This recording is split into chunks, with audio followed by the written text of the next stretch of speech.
watchers, welcome to Perth Watch, your horology channel, broadcasting from right here in Perth, Western Australia.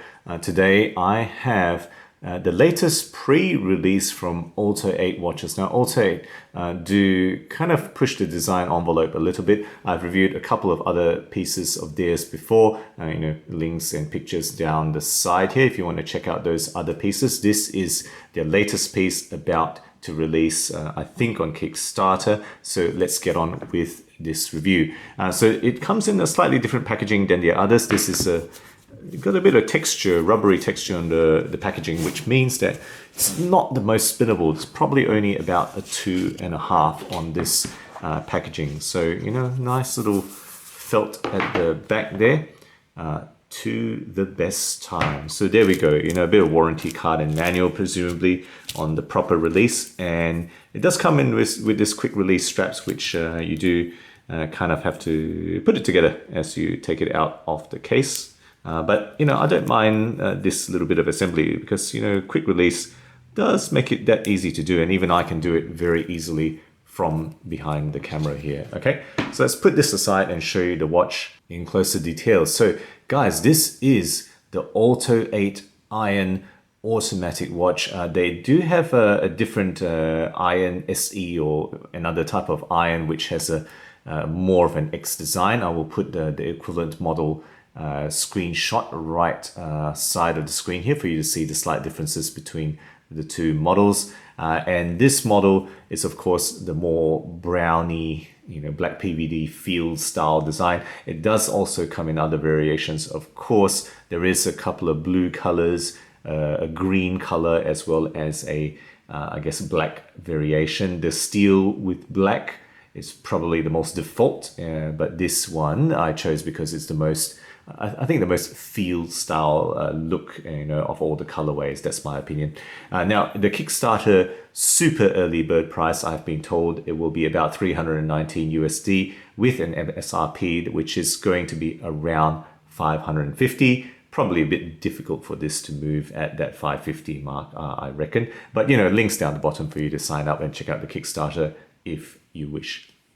Now, as always, I'm going to talk about the movement first. So guys, the movement in here, you may guess, it's not the most common type of movement, but it is a Miyota 82S7 stats down the left of screen. So it does have hacking and manual winding. It does have a small seconds display down the bottom.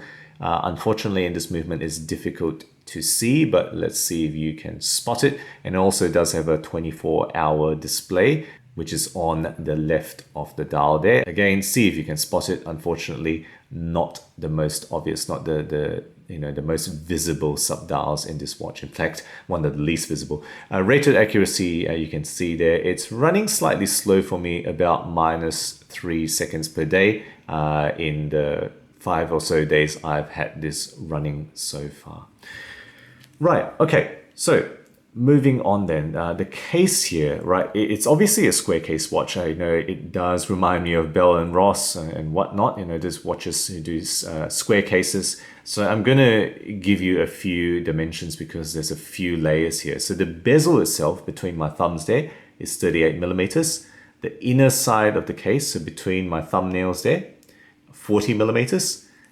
This dimension, I should say like here, all right, between my two fingers there, right there, is 43 millimeters. And if you take the outer dimension, now between my two fingers there, it's actually a full 46 millimeters. So it depends on where you measure it. I guess you might say that the outer dimension is 46 millimeters, and that might be what they stipulate on their specifications. Of course, it's black PVD. You can see there, they haven't stipulated is, DLC. So, the assumption, usually safe assumption, is black PVD. I will correct myself if they correct me otherwise with more information. Thickness is, fairly decent. It's not too super thick. It's 12.7 millimeters thick by calipers. The lugs are 22 millimeters, and the lug-to-lug distance, if you take, I'm going to try to show this right between my thumbs there, right on the outer edge of the lugs there, is a full 48 millimeters. Okay, so even though it's a very wide case at 46, it doesn't stick out too much thanks to the square design. Overall weight with leather straps, only 113 grams, right? So fairly chunky, heavy, case, giving you most of the weight there, but thanks to the bands being very light, it's only 113 grams, which is fairly comfortable. Moving on to finishing there. So you're getting a horizontal brushing on the top surface here, right? That's what you can see there, as well as the bottom surface. Hopefully you can appreciate the brushing there, right? It's kind of longitudinal brush pattern there on the bottom of the case back here. The top bevel of the bezel, as well as the top bevel of the case and the bottom bevel of the case, hopefully you can appreciate as there's a polish there. And the sidebars, if you can call it that, because this is supposed to be inspired by Jeep or four-wheel drives. Pretty nice. It's kind of this matte blasted black sidebars here. That's really what the finish looks like. It's got a screw secured case back, right? That's really what you're going to get with a square case. You're not going to get a screw down. Hopefully you can appreciate there is a four-wheel drive there smashing through a wall. That's what that design is. But anyway, screw secured case back. It does have an open heart display or display of the the escapement. Let's move that wheel out of the way. So there you go. You can see the display of the escapement beating away there. All right, screw secured case back. The crown is just a push crown, right? It does have a bit of signage there, the infinity of OLTO. So, winds in that position. There's no screw down. It's just a push crown. This watch is rated at 50 meter for water resistance. So you're not supposed to take this underwater, really. Moving on to the dial then. So this is a fairly layered skeleton X-shaped dial, right? It's got applied indices, right, in all, I guess, the 8 positions, apart from the compass positions, which are numerals, right? You're going to get the 6, 9, and 12 numerals here, and then you're getting the OLTO-8 brand at the 3 o'clock position instead of a number. It's got a printed chapter ring around the periphery, and in terms of the hands, they are polished sword main hands, right? The main hands are sword hands, and it's got transparent discs for the 24-hour display at the 9 o'clock position, as well as the second sub down at the bottom position of the dial here. And hopefully with these macro shots, you'll spot it a bit clearer, because it is definitely not the easiest sub dial display to see here. Loom wise, it is on all the hands, so including the sub dials are loomed. The 2 main hands, of course, all the indices and numerals, as well as all the wordings that you can see on the dial, which makes for a pretty cool loom signature, especially the headlight, the kind of 4 headlight screws at the periphery of the case here. They are in blue in contrast with green for the rest of the dial. So it certainly does make for a loom signature that's quite interesting, which you can see a screenshot of here. Right, moving on then. On top of the dial, you can see already just a simple flat sapphire crystal, a little bit of AI, I think, but could do with a bit more application, I think, in the production run. Hopefully they will improve that.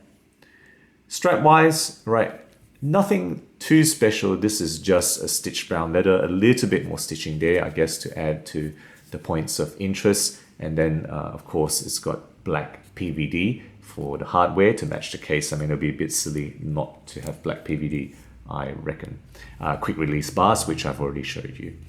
And that's it, guys. That's the entire description of this watch. Gonna snap it on the wrist now for a wrist shot for you guys to see. And there we have it, guys. The OLTO-8 iron automatic watch on my 17 centimeter wrist. Definitely a large watch. It's only 12.7 millimeter stick, but hey, the lug to lug is 48. The total width is 46 millimeters. It is definitely a large watch with a lot of presence on the wrist, if you will. And there we go. That's how that fairly nondescript strap looks like. All right, so what have I enjoyed? What do I think are the good things about this watch? I think, look, it is an interesting idea and inspiration, right? It takes it from four-wheel drive, ostensibly the Jeep, if a bit loose on the actual morphology. I mean, looking at this, definitely the first thing I think of is not a four-wheel drive. It really just looks like a square watch with a skeleton dial is what I think it looks. But hey, kudos for, you know, some originality there. I think the field style colorway, right? This colorway with this, you know, off-white lume, gilt hands and indices, I think it looks fairly attractive. That's why this was the one that I chose above all the others. And pretty nicely done main hands. I have to say the polish on the sword hands, pretty well done. I do like sword hands on a field style watch. Overall, it's fairly solidly made. I would have to say it's got a good choice of finishes, particularly that matte finish on that sidebar there. That does add a bit of difference. And I think the lume application with the lume in all the words, as well as the screws here, is pretty cool. You know, the headlights lume, it's a pretty cool look, even if it doesn't last all the way through the night. Some of it is a bit thin. What are the particular weaknesses? I think it's rather large, right? At 46 millimeters, definitely doesn't suit everyone, and it's probably, arguably, it's a little bit large for my wrists.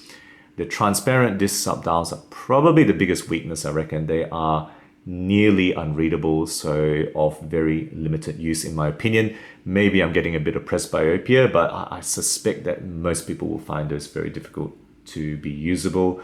I reckon if they give us a screw down crown with a bit more quality seals, you can achieve 100 meters very easily, and I think that would be most appreciated. So hopefully they will push to do that, but at the moment it's 50. So, you know, unfortunately not something I would recommend taking underwater.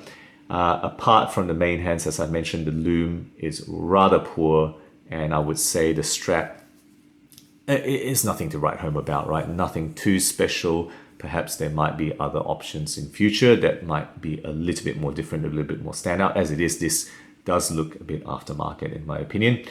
And lastly, to say the MSRP, the full MSRP, probably a little bit fantastical. I don't think it's going to move on that. The early bird prices on Kickstarter, this will probably move. But, you know, expect to see this on discount subsequently if they are going to move this off the store. So there you go. That's my view, guys, my review of this OLTO-8 iron. Let's flip it around now for the wrap up.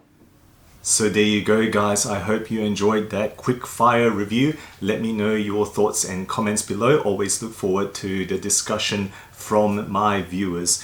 Guys, if you enjoy my videos, do consider subscribing. New content every week, always aiming to be objective and unbiased about all things horology. Thank you again for sticking with me, and as always, I'll catch you guys again next time.